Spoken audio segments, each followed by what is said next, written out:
bonjour à tous et bonjour Roland Gori. Bonjour Thomas. Merci beaucoup de me recevoir et d'avoir accepté de discuter avec moi. Donc Roland Gori, pour ceux qui ne te connaissent pas, tu es philosophe, psychanalyste, professeur émérite de psychologie et de psychopathologie clinique à l'université Aix-Marseille. Tu as écrit près d'une quinzaine d'ouvrages, tu publies régulièrement dans la presse écrite, tu parcours la France entière pour donner des conférences et des interviews. Surtout, tu as participé à la création de l'Appel des Appels en 2008 avec Stéphane Chédri et tu viens de publier avec Bernard Lubat et Charles Sylvestre le Manifeste des œuvriers chez Actes Sud. Alors Roland, je sais que tu n'aimes pas l'expression d'auteur engagé et que tu préfères celle utilisée par Camus d'auteur embarqué. Mais moi je te considère depuis très longtemps tout simplement comme un combattant. Alors, est-ce que tu pourrais, dans un premier temps, décrire ton parcours pour que l'on comprenne l'origine de tes combats? Et puis, dans un second temps, nous parlerons de ce combat avec plus de détails. Eh bien, merci Thomas de cette proposition. Alors que dire?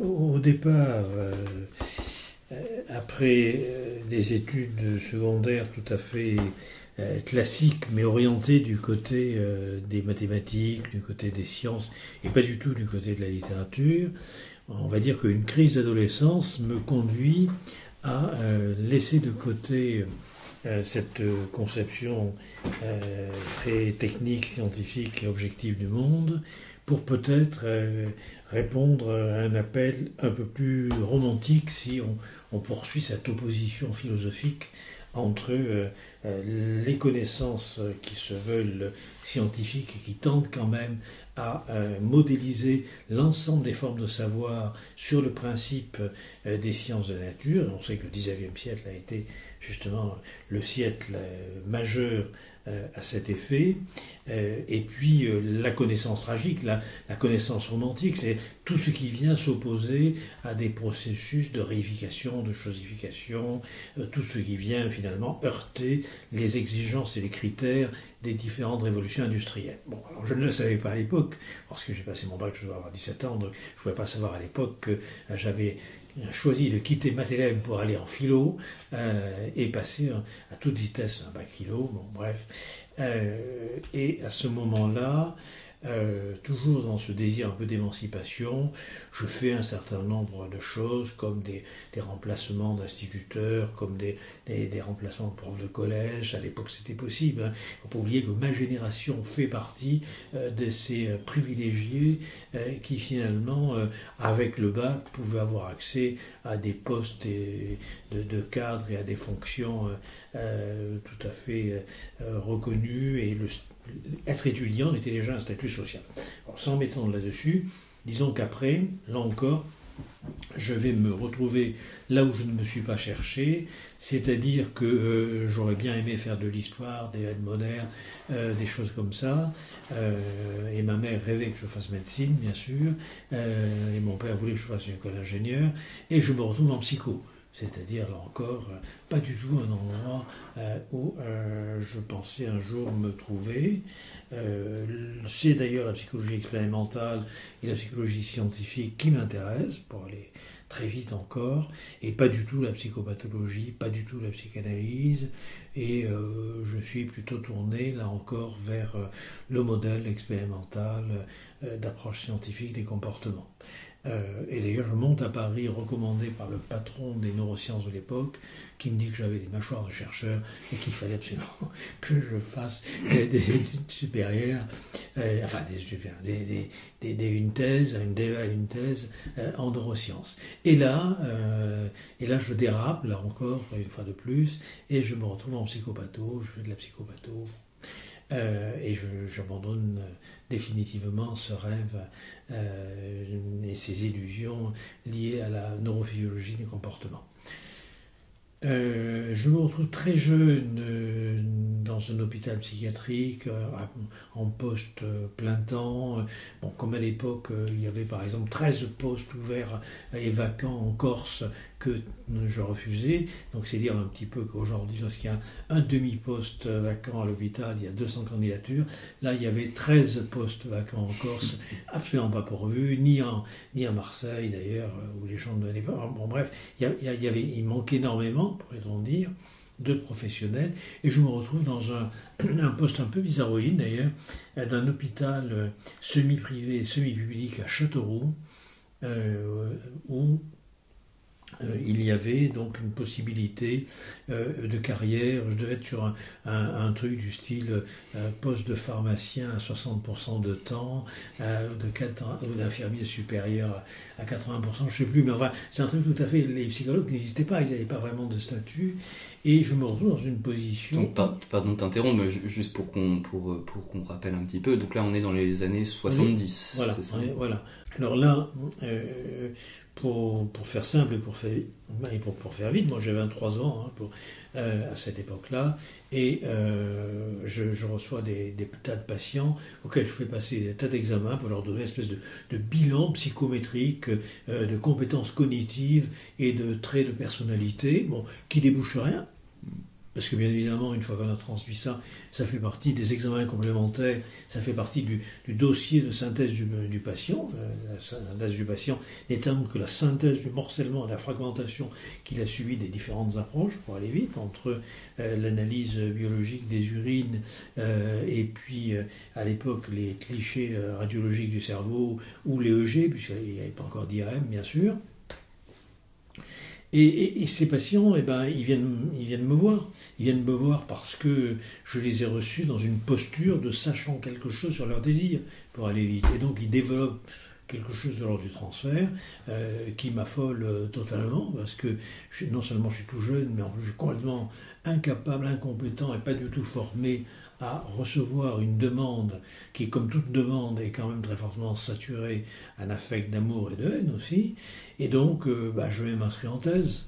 Je m'inscris en thèse à Nanterre et je vais voir Didier Anzieux pour lui dire qu'il faut absolument que je trouve quelqu'un qui m'aide un peu parce que j'y comprends rien. Il m'envoie chez une psychanalyste, laquelle, après avoir accepté pendant 1 an de contrôler mon travail, j'ai commencé un contrôle avant de commencer une psychanalyse, c'est quand même un peu paradoxal, m'a dit qu'en gros il valait mieux que je m'allonge et qu'on passe à autre chose. C'est-à-dire que donc là je fais une démarche un peu personnelle et je fais une première thèse, je vais vite terminer sur les aspects personnels, mais je fais une première thèse qui s'appelle Analyse en cluster du matériel verbal des groupes thérapeutiques d'alcooliques. Donc on est encore dans l'illusion objectivante. Ceci étant, pour dire que moi ça ne m'impressionne absolument pas aujourd'hui, les neurosciences, ça ne m'impressionne absolument pas l'analyse automatique des discours, je trouve ça tout à fait passionnant, et moi j'ai toujours estimé ces modèles-là. J'ai jamais rejeté, et encore une fois, j'ai été passionné de statistiques, j'étais passionné d'analyse comportementale. Ce qui me frappe aujourd'hui, c'est que ça s'est idéologisé au point de venir constituer un savoir supplétif et prenant le relais des savoirs classiquement référés à la psychanalyse ou au marxisme. Alors, donc ma thèse est tout à fait, encore une fois, de type, on va dire, objectivant, ce qu'aujourd'hui on appellerait la psychologie clinique, intégrative, ou des choses comme ça, sauf que, bien sûr, ça ne m'apporte pas un chouïa de compétences sur la capacité à entendre les patients, à les accompagner, à les aider, en quelque sorte à les soigner, disons les choses très simplement. Et je me retrouve assistant donc à l'université d'Aix-Marseille en psychologie clinique, où là, mon analyse bougeant un peu, je m'aperçois que la parole n'est pas simplement appréhendable en termes de comportement verbal, en termes de discours qu'on peut analyser de manière taxonomique, distributionnelle, mais que la parole a aussi une fonction, qui est une fonction, je dirais, sexuelle au sens fort du terme, au sens fort du terme, c'est-à-dire que la parole est un acte pulsionnel qui mobilise des pulsions sexuelles ou des pulsions agressives, des pulsions de destruction, et que par la parole on touche, par la parole on voit, par la parole on séduit, par la parole on engrosse, par la parole on meurtrit, par la parole on blesse. Et donc je vais m'orienter à ce moment-là vers tous les travaux de Donald Winnicott, avant qu'il soit vraiment connu en France d'ailleurs. Il y avait Gérard Mandel qui le connaissait un petit peu, pour aller vite. Et je fais ma deuxième grande thèse, qu'on appelait la grande thèse pour passer professeur, sur recherche clinique et psychanalytique, sur l'acte de parole, et donc en insistant beaucoup, grâce d'ailleurs aussi à Didier Angieux, sur cette double allégeance du discours, à la fois au corps, pour faire vite, au corps pulsionnel, à l'anatomie érotique, et d'autre part aux exigences normatives du code, notamment du code linguistique et sémantique, pour aller vite. Bon. Je vais être très jeune professeur d'université. Je vais monter un laboratoire de recherche de psychologie clinique à Montpellier. J'ai 35 ans, avec des assistants qui ont 10 ou 20 ans de plus que moi. J'essaie d'inscrire une dimension psychanalytique dans l'enseignement, dans la recherche, parce que je pense que les psychologues, comme les psychiatres, finalement, ils ont affaire à quelque chose qui est l'accueil et le traitement de la souffrance psychique et j'ajouterais aujourd'hui sociale, des sujets qui s'adressent à eux, ce qui n'exclut pas bien sûr des approches qui sont des approches plus organiques, des approches qui sont plus objectivantes. J'ai toujours été pour la biodiversité des savoirs, la biodiversité épistémologique. Alors là, je vais défendre pendant plusieurs années ce référentiel psychanalytique dans les formations de psychologues, mais moi je ne suis pas très corporatiste, donc je pense que ce référentiel psychanalytique, il est aussi essentiel pour les psychiatres, sauf s'ils se transforment en médecins vétérinaires des malades mentaux, ce qu'ils sont devenus aujourd'hui, pour aller vite. Que c'est aussi un référentiel essentiel pour les travailleurs sociaux, parce que au-delà de la misère matérielle, il y a dans les populations que prennent en charge ces travailleurs sociaux une misère symbolique, une misère subjective, et donc je crée, on est dans les années 80, je crée un centre interrégional de recherche en psychopathologie clinique, regroupant les universités d'Aix-Marseille 1, Aix-Marseille 2 la médecine, Nice la psycho et la médecine, Montpellier 3 la psycho, Montpellier 1 la médecine. Et donc j'essaie de promouvoir à ce moment-là ce référentiel psychanalytique dans les recherches, les enseignements et les pratiques des psys et des travailleurs sociaux. Donc, du coup, je suis responsable de la première formation doctorale de psychopathologie clinique, ouverte à la fois et aux psychologues et aux psychiatres. Ça, c'était un scoop. Et puis arrivent les années 90, où nous sommes devenus américains, comme disait Régis Debray. Nous sommes devenus américains, l'évaluation est devenue américaine, avec des critères essentiellement productivistes, utilitaristes, et puis conformes à l'idéologie du DSM, du manuel de diagnostic statistique des troubles mentaux, du DSM-3 notamment, qui finalement se voulait athéorique et qui est uniquement une arme de combat contre la psychopathologie clinique, puisque c'est une psychiatrie qui est multidimensionnelle et qui ne repose pas sur des catégories cliniques, mais qui repose sur des traits statistiques du comportement permettant d'apparier le profil psychométrique, on va dire, d'un patient avec l'aire de famille qu'il peut entretenir avec des personnalités malades. C'est-à-dire, pour faire simple, non pas savoir ce que peut signifier le symptôme de quelqu'un par rapport à son histoire personnelle, son histoire sociale ou culturelle, mais simplement son schéma comportemental. Donc le sujet est réduit à la somme de ses comportements passés. On peut dire que quand les années 90 arrivent, déjà les psychiatres vont me lâcher au niveau du centre de recherche pour la bonne raison que les humanités et les DEA et doctorats que nous pouvions donner en psychopathologie appartenaient aux humanités qui n'avaient plus la cote dans les facs de médecine, puisque les publications devaient obéir déjà à l'ordonnancement proposé par le current contents, par les impact factors et autres. Et donc, alors que j'ai eu des gens qui sont des patrons de psychiatrie aujourd'hui à Marseille, bon, entre parenthèses, il y a des nullité, mais c'est un problème, on ne mettra pas. Bon, qui ont fait leur thèse de psychopatho, avec moi, par exemple, ça a été terminé. C'est-à-dire que donc on a déjà perdu tout le soutien à la psychiatrie, qui va d'ailleurs progressivement se normaliser, puisque, comme tu sais, il n'y a plus aucun professeur de psychiatrie qui se réfère à la psychanalyse en psychiatrie adulte. On voit bien comment il y a une espèce de conversion, qui à mon avis une conversion culturelle plus que scientifique, une conversion idéologique plus que fondée sur des événements scientifiques. C'est ce point qui me paraît majeur.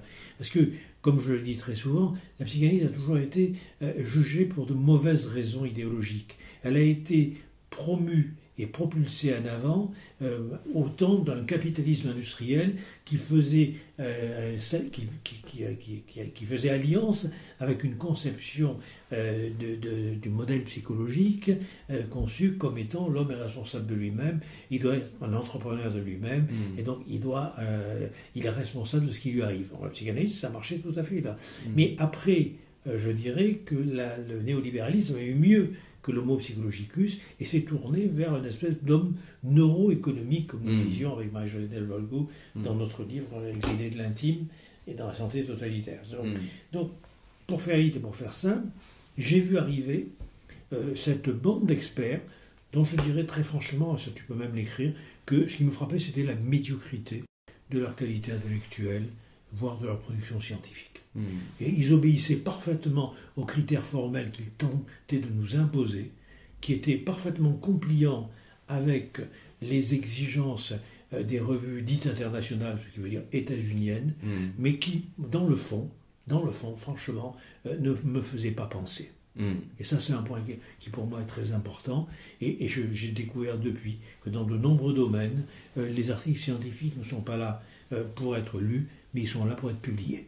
Effectivement, ces collègues qui étaient nos experts, qui sont venus finalement détruire tout ce que des gens comme Laplanche, KS et moi nous avions mis en place, finalement étaient simplement des conformistes qui étaient tout à fait, qui avaient la personnalité autoritaire, comme dirait Adorno, tout à fait ad hoc à promouvoir une nouvelle manière de voir le monde et de voir le sujet humain, qui n'est rien d'autre qu'une américanisation du monde, qui a d'ailleurs commencé dès la fin du XIXe siècle et qui n'a fait que s'amplifier, comme on le sait, avec la mondialisation et avec la pulvérisation de la bipolarité idéologique des forces politiques. Alors, quand j'ai eu droit, comme Laplanche, comme KS, quand j'ai eu droit à, je dirais, cette vague d'experts dont on se demandait bien d'où elle nous tombait, je dirais, pour faire vite et pour faire simple, je me suis un peu intéressé à l'épistémologie.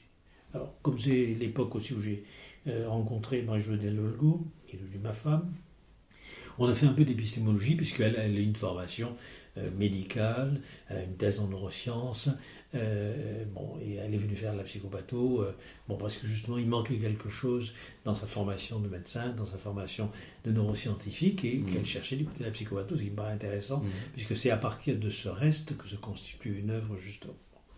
Donc c'est un peu, ça va toujours dans le sens de ce que j'ai toujours vanté, de l'éloge de l'hétérogène, de ce qui vient faire objection, obstacle au totalitarisme de n'importe quelle forme de savoir, parce qu'il y a eu aussi des ayatollahs de la psychanalyse, pas seulement lacanienne d'ailleurs, il y avait des ayatollahs aussi de la psychanalyse hypéiste et autres, donc c'est très important qu'il y ait toujours quelque part quelque chose qui résiste à la totalisation du savoir et à une vision tyrannique du monde. Alors là, je me suis intéressé à l'épistémologie, et la question que j'ai posée, et dont on trouve trace dans un certain nombre de mes articles et de mes ouvrages de l'époque, c'est finalement cette question de savoir à quelles conditions un énoncé peut-il se prétendre scientifique, c'est-à-dire transmettre un fragment de vérité produite par une méthode. Donc là, on a fait un certain nombre de travaux, bouquins et autres, la santé totalitaire, etc., sur justement cette nécessité à la fois de traiter biomédicalement, bien sûr, la maladie, sans négliger l'inscription subjective qu'elle produit chez un sujet donné en fonction de son histoire et la manière dont il va psychiquement métaboliser ce qui lui arrive. Et donc, effectivement, il est important à la fois de soigner le malade et de traiter la maladie. Donc, les deux sont importants, sans chercher forcément à raisonner en termes de causalité. Parce qu'il n'y a rien de pire que la causalité qui, de mon point de vue, ça fait 30 ans que je le dis, est un vestige du discours religieux. Et chercher la cause comme on va chercher le Père. Alors là, j'ai beaucoup travaillé sur cette question de l'idéologie, surtout que j'avais quand même, de ma tendre jeunesse, une petite formation marxiste quand même, et donc effectivement, concevoir l'idéologie comme l'illusion que l'on se donne pour donner un sens et une cohérence à ce qui nous arrive, c'est-à-dire comme une description pseudo-scientifique de la réalité qui en fait est pourtant tout simplement, je dirais, le produit d'une exigence sociale ou d'une nécessité subjective. C'est là où je me différencie un peu de Marx, puisque moi je mets du sujet là où il met simplement les forces productives pour aller très vite. Alors, donc ça c'est toute une période de réflexion, de travail, dénonçant aussi l'idéologisation de la psychanalyse, parce qu'il y a une idéologie psychanalytique. J'ai beaucoup travaillé et pour finalement m'apercevoir qu'il y a aussi dans nos savoirs, qu'ils soient médicaux ou qu'ils soient psychologiques, des fonctions normatives. Donc ça ne t'étonnera pas qu'à ce moment-là, je me tourne plutôt du côté de Foucault, je me tourne plutôt du côté de Bourdieu, les deux penseurs qui ont mauvaise presse aujourd'hui, comme tu sais. Bon. J'ai toujours aussi un peu créé, je ne sais pas si c'est suffisant ce que je raconte, mais pour moi, il y a toujours eu un peu un trépied entre mes pratiques cliniques, sociales, etc., mes centres d'intérêt théoriques à un moment donné, et puis finalement des créations institutionnelles, des œuvres institutionnelles, ou des œuvres d'ailleurs d'écriture, mais pour moi l'institution aussi, la matérialisation d'une écriture dans la réalité sociale notamment. Et donc j'avais créé, on avait créé avec Pierre Félida au début des années 2000 le séminaire interuniversitaire de psychopathologie et de psychanalyse, donc qui visait un peu à regrouper l'ensemble des universitaires qui se référaient encore à ce savoir qui était en train de tomber en désuétude, qui est la psychanalyse et la psychopathologie, par exemple phénoménologique. Et donc là, on arrive dans les années 2000 où il y a une espèce de mobilisation pour contrer un peu cette espèce d'américanisation des disciplines qui est en train de se mettre en place à l'université. Et comme j'ai des responsabilités aussi universitaires, notamment nationales, voire internationales, il y a aussi toute une réflexion sur l'enseignement, sur la recherche, sur les critères, sur les publications. Et je crois que pendant, on va dire, pour faire vite, une bonne dizaine d'années, on arrive quand même à faire entendre aux responsables politiques et institutionnels la possibilité d'une coexistence des différentes formes de savoir. Donc ça y est, c'est une partie où il y a eu pas mal de possibilités. Ce qui me frappe à ce moment-là, notamment avec les deux bouquins publiés avec Marie-Josée Delvolgo, donc La santé totalitaire et Exilé de l'intime, c'est que lorsque je vais les présenter à des praticiens qui sont intéressés par cet ouvrage, ce ne sont pas simplement des psychos, ce ne sont pas simplement des psychanalystes, ce ne sont pas simplement des psychiatres, il y a aussi des dermatologues, il y a aussi des pédiatres, il y a aussi des cancérologues, mais il y a aussi des magistrats, mais il y a aussi des travailleurs sociaux, mais il y a aussi des enseignants. Et là, ce qui me frappe, c'est que cette conformisation à l'américaine, états-unienne, parce que l'Amérique latine, c'est pas ça, cette conformisation, cette recomposition des savoirs et des pratiques sur des modèles essentiellement quantitatifs et procéduraux, réduisant la valeur justement à la conformité ou réduisant la valeur au prix, est en train de se mettre en place partout et impacte très douloureusement nombre de pratiques professionnelles. C'est aussi l'époque où il y a l'expertise INSERM sur les jeunes enfants de moins de 3 ans atteints du syndrome de l'hyperactivité. C'est que cet événement qui a été tellement marquant, qui a à peine 10 ans, à peine plus que 10 ans, qui a été tellement marquant dans ton parcours, mais aussi dans la vie intellectuelle, pour faire vite, des chercheurs de gauche, comme s'il n'avait jamais existé, on n'en entend plus jamais parler, alors que ça avait été un pavé dans la mare absolument terrifiant. Oui, ce qui est frappant, par exemple, c'est que juste 2 ans avant, 2003, 2004, il faudra vérifier les dates, en 2003-2004, Le Monde m'interviewe, c'est Cécile Prière d'ailleurs du Monde, qui m'interviewe sur l'expertise INSERM, comparant les différentes thérapies cognitives, systémiques et psychanalytiques, et conduisant à, on va dire, l'invalidation de l'approche psychanalytique au profit de l'approche cognitive. C'est la première page. J'ai une interview dans la première page qui est annoncée.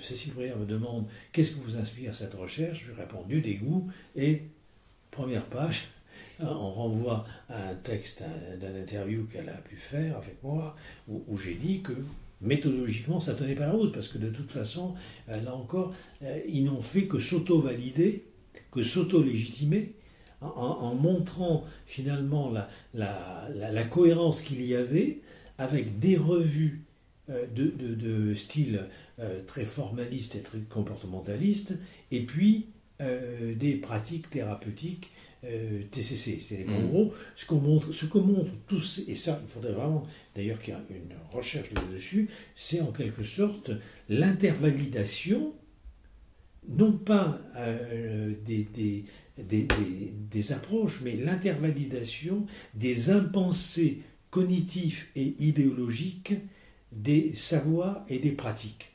Je m'explique. C'est-à-dire qu'en gros, les revues ne publient plus des textes psychanalytiques, mais ne publient que des travaux de recherche se référant au comportementalisme, au cognitivo-comportementalisme, c'est un peu différent d'ailleurs, ou bien aux médicaments, ou bien à l'épidémiologie sociale.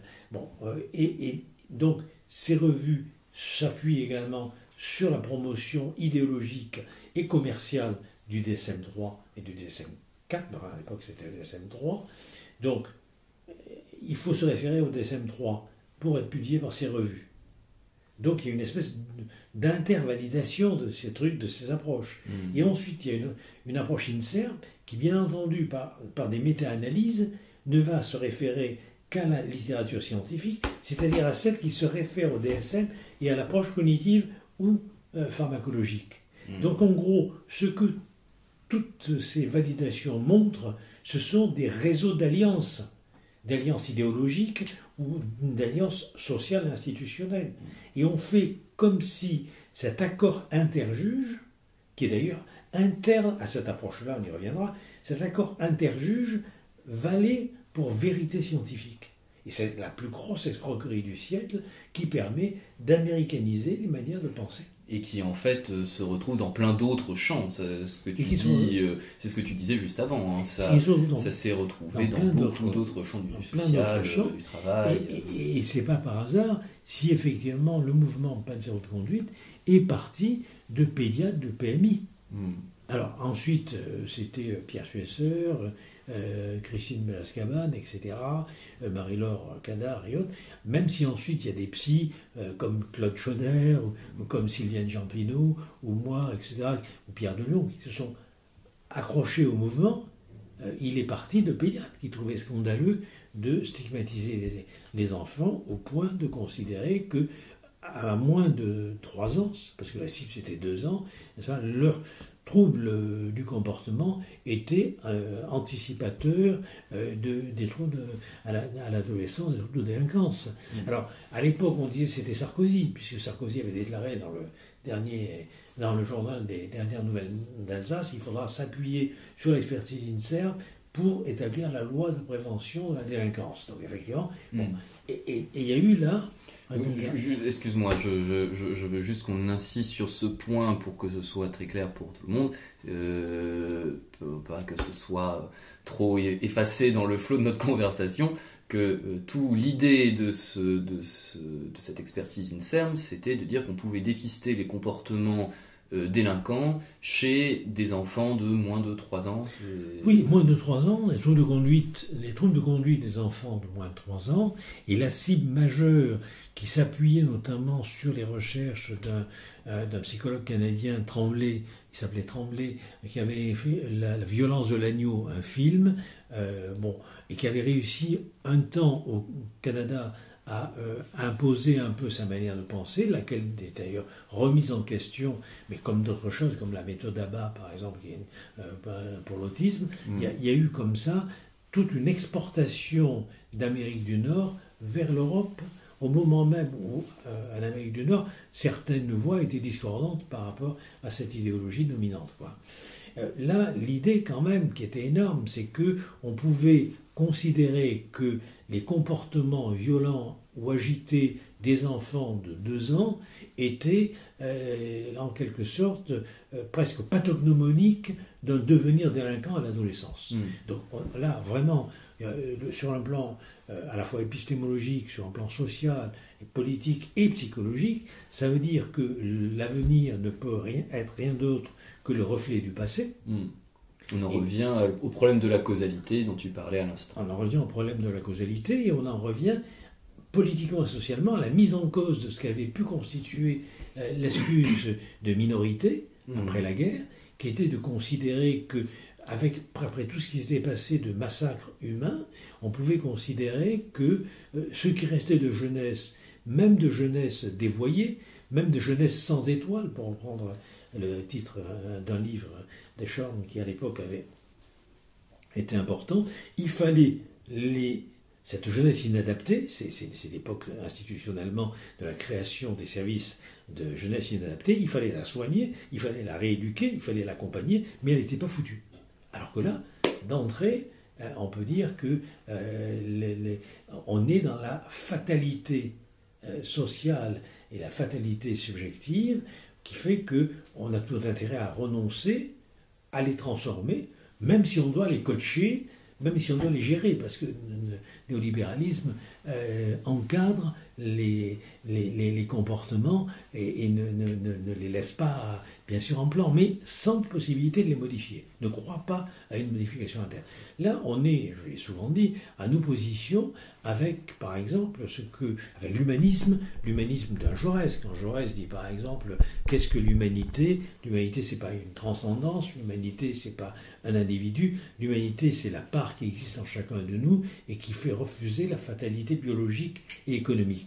Ce qui ne veut pas dire qu'il n'y a pas de biologie. Moi, je pense qu'il y a une infrastructure biologique de tous les comportements, les choses sont très claires. Ce qui ne veut pas dire qu'il n'y a pas d'infrastructure économique, mais ça veut dire qu'il y a dans l'humanisme quelque chose qui est que nous devons, pour restituer l'humanité de l'homme, considérer que nous résisterons à cette facilité-là. Ce que je trouve dans la phrase de Camus, que je trouve extraordinaire, créer, c'est donner une forme à son destin. Il y a moyen de transgresser, en quelque sorte, les normes, qu'elles soient biologiques ou qu'elles soient socio-économiques. Ça a été très important, et peut-être que là, c'est là où est née pour moi, à mon insu sûrement, mais l'idée de l'appel des appels. Puisqu'alors, c'est l'époque sarkozyste, c'était clair, on avait un adversaire. C'était une époque géniale, parce qu'ensuite, l'adversaire s'est tellement dilué qu'aujourd'hui, il revient même travesti et masqué. Bon. Et donc, à cette époque-là, on avait un adversaire, c'était clair, et il y a eu l'état de sauvons la clinique, sauvons la recherche, sauvons l'hôpital, la nuit sécuritaire, sauvons les RASED, enfin bref, il y a eu tellement de mouvements s'opposant aux réformes sarkozystes qui étaient tellement obscènes que c'était extraordinaire, puisqu'on avait un adversaire qui assumait justement sa vision du monde, qui assumait son américanisation. Il ne l'avait pas que sur le t-shirt, il l'avait dans la tête et il l'avait dans la promotion de ses réformes qu'il n'a pas certainement pu mener jusqu'au bout, contrairement à d'autres. Bon. Alors, je crois, pour faire vite et pour faire simple, que là, face à cette multiplication des mouvements qui visaient à sauver l'humain dans les différents savoirs et les différentes pratiques, avec Stéphane Chédri, nous avons lancé à la fin 2008, décembre 2008, janvier 2009, l'appel des appels, cette idée qu'il fallait un passeur qui pouvait être l'appel des appels, fédérant, ou permettant en tout cas que ces différentes pétitions puissent constituer un mouvement fort. Bon, on a échoué là-dessus, on n'a pas fédéré du tout. Il y a un nationalisme des collectifs qui est intéressant, parce qu'on voit bien que le narcissisme n'est-ce pas, existe à gauche comme à droite. On en reparlera si tu veux bien. Voilà. Et voilà, et donc on a lancé l'appel des appels qui a obtenu 90 000 signatures, qui a fait la une de Libération, avec une diffusion médiatique extraordinaire, aussi bien télévisuelle, radiophonique, la presse écrite et autres, la tentative de créer des comités locaux, mais enfin voilà, donc si tu veux, pour peut-être clore sur mon discours, moi finalement j'ai essayé de faire mon boulot comme j'ai pu, que ce soit mon boulot, je dirais, de psy à l'hôpital, que ce soit mon boulot ensuite de psychothérapeute, psychanalyste, que ce soit mon boulot d'universitaire, puis de responsable universitaire. Et donc, j'ai trouvé la politique comme étant... je ne l'ai pas cherché, quoi. C'est elle qui m'a trouvé, puisque je me suis aperçu qu'en gros, la réfutation des discours ou des pratiques étaient moins liés à des événements scientifiques marquants que à, on va dire, des hégémonies culturelles, que à des affinités idéologiques.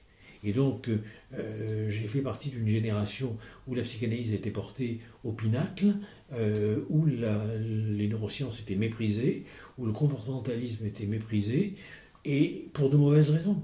Comme à mon avis aujourd'hui, elles sont surévaluées pour de mauvaises raisons. C'est des raisons toujours idéologiques, ce qui ne leur enlève pas leur valeur de recherche, leur valeur de résultat, et ce d'autant plus qu'elles sont tout à fait aujourd'hui portées par deux choses qui pour moi sont dominantes. C'est d'une part, je dirais, le progrès technique qui est considérable, et donc effectivement l'imagerie fonctionnelle du cerveau peut permettre aujourd'hui d'établir des tas de corrélations. Il y a une petite lumière qui s'allume dans le cerveau, c'est l'idée de Dieu, donc Dieu existe, je vais localiser dans le cerveau. La conscience de soi et le contrôle symbolique, je vais le localiser dans le cortex orbitofrontal. Les affects, je vais pouvoir les localiser dans le noyau amygdalien. Bref, donc cette technique est quelque chose qui est fascinant, et certainement que comme toute fascination, elle a à la fois une part réelle de révélation et une part obscure de séduction abusive. Et d'autre part, bien sûr, c'est porté par le marché, puisque, en quelque sorte, quelle est la conception anthropologique du sujet humain? C'est finalement un travailleur idéal, dépourvu de toute histoire, dépourvu de toute mémoire, dépourvu de toute subjectivité, et qui fonctionne. Et bien, effectivement, qui fonctionne, ça veut dire qu'on va se fixer sur le comportement, pas du tout sur ce qu'éprouve quelqu'un, pas du tout sur ce qu'il pense, pas du tout sur son rapport à l'histoire singulière ou sociale qui est la sienne, mais simplement à son comportement fonctionnel, c'est-à-dire, effectivement, on est dans une évaluation des machines.